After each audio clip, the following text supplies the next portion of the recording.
E não é que a Tatiana Feltrin resolveu dar um pontapé na mesa do Booktube? Pois então, né? Ontem a mulher coringou, rapaz. Mas estava na hora de alguém fazer alguma coisa disso, sabe? Eu acompanho os conteúdos da Tatiana, eu acompanho ela no Instagram também, eu acho o trabalho dela fantástico. E ela é a maior hoje, né? Ela é a referência dentro do YouTube com conteúdos voltados para o livro, tá? Mas ela ontem tocou realmente na ferida do negócio. E a ferida do negócio são pessoas que produzem conteúdos e não leem. Esse é o negócio. E o tom que ela foi falando ontem dentro dos contextos gerais foi colocando a responsabilidade em quem consome esses conteúdos, ou seja, o público. E ela tem razão. Deixa eu contextualizar para vocês para não ficar solto, tem muita gente que não sabe o que está acontecendo.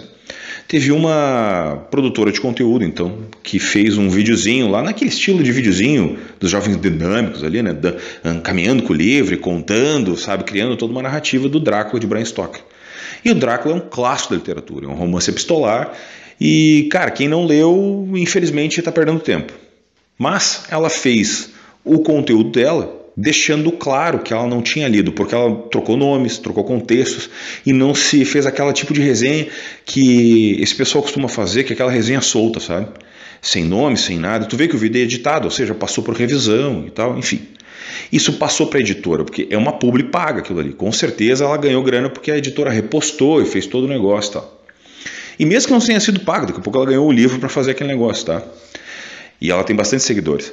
Aí acontece aquela história seguinte, bom, ela foi lá, fez a publi, fez todo o negócio, deixou tudo pronto e tal, passou pela revisão da editora e a editora vai assim mesmo. E foi. Só que nos comentários dessa publicação da menina, acabou acontecendo todo o desembarado do negócio, onde começou a dar a revolta dos consumidores, de quem vê esse tipo de conteúdo, certo? Então, contextualizado o fato, tá? A Tatiana foi lá e largou nos stories o seguinte, ó, vocês querem falar sobre isso? Então nós vamos falar sobre isso. Ok, vamos pensar o seguinte, ó, tem uma série de coisas. Porque as editoras de livros, e elas escolhem os seus representantes, e até aí elas têm todo o direito de fazer, mas elas escolhem os seus representantes de acordo com uma certa ideologia, de acordo com as coisas que estão acontecendo no nosso universo normal. Ou seja, tu tem que estar do lado do politicamente correto, tu tem que estar de acordo com o que os caras querem que tu diga. E esse é o maior problema. Eu digo por mim, tá? Eu, bem no início do canal, até tentei participar de algumas parcerias com editores. Eu cheguei à conclusão de que eu não sou o cara que eles querem, sabe? Falo grosso, de vez em quando uso uns palavrões, minha linguagem, minha retórica é um pouco mais rebuscada em alguns momentos, e eu não me furto em pesar a mão para dizer coisas que eu não gosto. Vocês sabem disso, quem acompanha o canal sabe disso. Mas as editoras não querem isso. O negócio das editoras é vender livro, ponto. Eles não estão nem aí para o conteúdo que eles estão produzindo. Eles querem produzir, ou melhor, vender a maior quantidade de livros possíveis. E aí, para isso, tem uma série de jovens dinâmicos prontos para isso, para ganhar o livro, para encher a estante e para vender esses conteúdos. A editora que eu estou falando desse negócio, da editora eu posso falar, da menina eu não vou dizer o nome dela, mas da editora eu posso falar, que é a Dark Side. A Dark Side faz edições lindíssimas, eu tenho algumas aqui, eu ganhei algumas aqui, realmente são muito bonitas edições, mas eles não se importam muito com alguma tradução, com alguma coisa e tal, principalmente no que tange a clássico. Então eles simplesmente mete bala e vai embora. E o negócio deles é vender o livro a um preço caro, porque a roupagem dele é bonita, mas o texto em si, como é que ele funciona? E no fim das contas, ela é um reflexo dos próprios produtores de conteúdo que vendem essa editora. São muito bonitinhos por fora, mas conteúdo que é bom mesmo no âmago delas não tem. Essa é a pegada. Então, quando a Tatiana começa a falar essas coisas, que ela bota isso para fora, que ela realmente bota para a gente a pensar nesse negócio, ficam uns outros questionamentos. Vocês, consumidores, que acompanham os conteúdos desses jovens dinâmicos, que acompanham o pessoal do Bookstagram, que faz aquelas fotos todas produzidas, que parece mais um terreiro de Umbanda, aquela história toda, vocês realmente leem os textos que eles fazem? Vocês realmente leem as postagens? Porque tem muitas daquelas postagens ali que você sabe que a pessoa não leu, né? E é bom deixar isso muito claro, porque tem um monte de gente ali que escreve um baita texto, com um monte de palavra solta, não se comprometendo, não entrando na história, faz aquela coisa meia... Os isentões. Os isentões do Booktube. Esse é o negócio. Mas o âmago da questão toda é quem consome. Porque enquanto a gente continuar consumindo, enquanto a gente não se questionar com relação a isso, vai continuar acontecendo exatamente a mesma coisa. Ah, Rodrigo, tu acha que vai mudar alguma coisa com essas postagens da Tatiana? Não. Não vai. A Tatiana só botou para fora o que todo mundo sente. E agora eu estou aproveitando para falar também o que eu penso. Porque assim, os grandes, Geek Freak, Kabuki TV, o Paulo Kratz até se manifestou, tá? Ele até fala sobre a questão de ter produzido muito tempo conteúdo, meio de graça, até realmente conseguir até realmente trabalhar só com isso e tal. E aí você me pergunta, esse cara além? Cara, eu não sei. Eu acredito que sim. Tá? Algumas resenhas que eu acompanhava lá no começo, eu até vi alguns vídeos deles, mas não é a minha pegada os vídeos que eles fazem. Algumas resenhas que eles fazem são coniventes com o texto e tal, mas também fica aquela coisa, sabe? Mas que eles leem, eu acredito que sim, sabe? Até porque é o trabalho deles, né? Mas tem canais médios aí com 15, 20 mil inscritos aí que os caras não leem, tu percebe que os caras não leem, sabe? E vamos lá, de novo, o meu motivo de ter começado a produzir conteúdos literários é justamente esse. As pessoas não leem, elas não estão lendo, elas estão produzindo coisa, estão falando bobagem. Então quem acompanha as minhas resenhas sabe que são resenhas voltadas mais com uma reflexão do que eu li, do que necessariamente falar sobre texto, não sei o que, sabe? Fazer todo aquele xalalá, porque aquilo ali é papel da editora fazer. Tu pode pegar um texto grátis na internet, vamos imaginar o próprio Conde, o Drácula. Se tu quiser baixar um PDF, o Drácula é de domínio público. Tu vai lá e baixa um PDF e lê no teu Kindle. Tu não precisa comprar nada, porque o interessante é o texto. E assim como tantos outros, todos os clássicos do Dickens, todos da Mary Shelley, enfim, Robert Louis Stevenson, enfim, todos os clássicos estão aí disponíveis de graça para você. Você não precisa de uma edição da editora. Se você tem um Kindle, não precisa de mais nada. Pode ler no celular, pode ler no computador, não importa. Só que o negócio é ter a ediçãozinha bonitinha na prateleira, né? Mostrar aquela estante cheia de livros, é isso que vocês querem. Só que no fim das contas, no fim, lá no âmago da questão, é justamente isso, sabe? O que tu quer?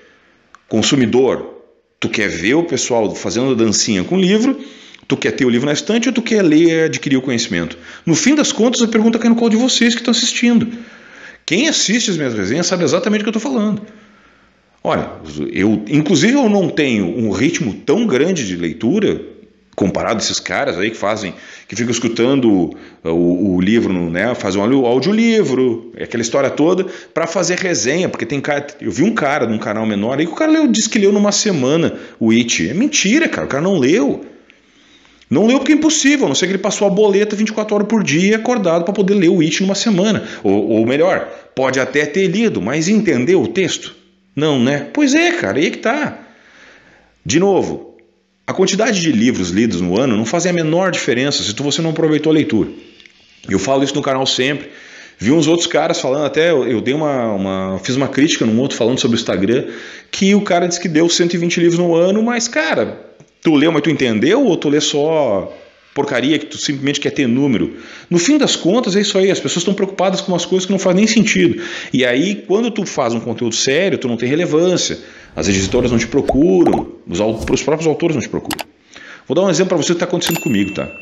Foi entrado em contato comigo através do Instagram um autor que lançou sua primeira novela, seu primeiro livro de terror, e ele mandou para mim. O livro é muito bonito, eu não vou dizer qual é ainda, eu quero ler ele primeiro, depois eu vou fazer tudo uma vez só. E ele mandou o livro para mim, eu estou com ele ali e tal, ainda não encaixei na leitura, mas farei isso porque, né, eu gosto de pelo menos, no mínimo, prestigiar o trabalho do autor. Mas eu não fiz nada disso, não fiz unboxing, não fiz nada disso. Por quê? Porque tudo isso já foi feito pelos bookstagrams. Eles já entupiram os stories deles, do autor, e a timeline deles, desse unboxing, desse livro que realmente é muito bonito, vem com um monte de coisinha junto, vem com um monte de coisa. Mas o texto mesmo eu não sei. Só que o cara que me mandou isso, ele sabe o tipo de resenha que eu faço. E ele mandou para mim na condição de que ele sabia que ele ia encontrar. Se eu não gostar, eu vou dizer. Eu não vou ter medo de falar, porque esse espaço aqui é democrático e eu tenho condição total de dizer o que eu penso. E ele sabe disso porque ele inclusive comenta nos vídeos falando sobre isso. A probabilidade de eu gostar do material, de gostar do texto, é a mesma de eu ter visto ele e achado bonito.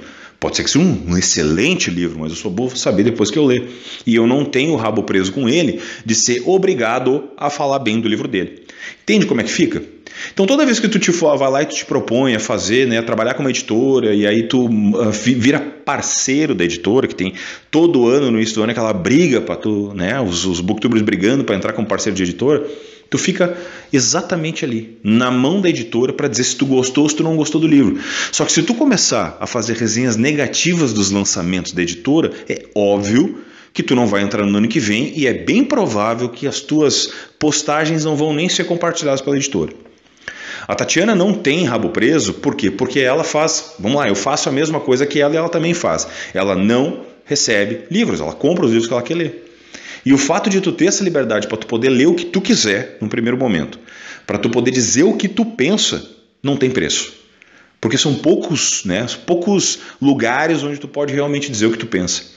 Só que o mais interessante que a Tatiana falou desse negócio todo é que é o seguinte, ó, existe um espectro político, principalmente político, e que alerta a gente de pontos exatamente como esses. Quando tu começa a fazer postagens, quando tu começa a se tornar refém desse tipo de coisa, tu é obrigado a mudar a tua postura. E aí vem a pergunta, você quer realmente mudar a tua postura do que tu pensa, deixar de fazer o que tu faz para virar parceira de uma editora e ficar na mão dela, inclusive em questões políticas? Porque isso acontece, isso não é teoria da conspiração. Ela é um exemplo disso porque ela foi tentaram cancelar essa mulher umas 3, 4 vezes, não conseguiram. Por quê? Porque o público dela não permitiu que ela fosse cancelada. E aí vem a situação de tu conseguir montar uma grande audiência que acredita no teu trabalho, que sabe o que tu está fazendo e que, mesmo às vezes não concordando, apoia o teu trabalho. Então você, como público que segue esse povo, perceba se eles realmente estão lendo ou se tu está ali apoiando um cara que não está lendo, que não está produzindo o que tu quer ver e que não está te fazendo pensar em função dos conteúdos que eles estão trabalhando, certo? A crítica é essa, minha gente. Assim, ó, o fato da Tatiana ter se envolvido, ter botado o pau na mesa, ter dito, olha, foda-se, eu vou falar o que eu penso e era isso, foi a melhor de todas. Por quê? Porque ela é a maior de todos nós, ela foi lá e disse o que pensa e realmente ela tem toda a razão. Ah, os outros estão todos errados? Não, os outros não estão errados, eles estão de acordo com a onda. Existe o público que consome isso, existe o público que apoia eles, existe o público que compra os livros deles, existe aquele público que vai lá e usa os links deles na Amazon para eles ganhar as comissões. E tá tudo bem se tu realmente faz isso, querendo fazer isso. Mas aí eu deixo a pergunta para ti. Tu realmente quer apoiar um cara que não lê os livros ou a tua intenção é realmente pegar um cara e seguir uma pessoa que te inspire de alguma forma, que te traga títulos diferentes que tu não lê, que te traga resenhas diferentes das quais tu está acostumado a ver, que não fala sempre a mesma coisa, que não diz sempre a mesma coisa? O canal do Rodrigão tá aí para isso. Gente, o motivo do vídeo todo, vocês sabem, quem é cativo aqui no canal sabe disso, é fazer vocês pensarem, é trazer principalmente questionamentos, porque fora isso eu não sei de nada, eu só sei que nada sei, simples assim, certo? Então prestem atenção, a Tatiana Feltrin, meu abraço e meus parabéns pelo trabalho e pela postura na hora de se envolver numa questão como essa. Ou a gente se manifesta, finca os pés no chão e obriga as editoras a, no mínimo, prestarem atenção no que estão colocando para frente, ou a gente vai ficar nadando sempre na mediocridade que a gente está nadando. Ok? Forte abraço, até o próximo.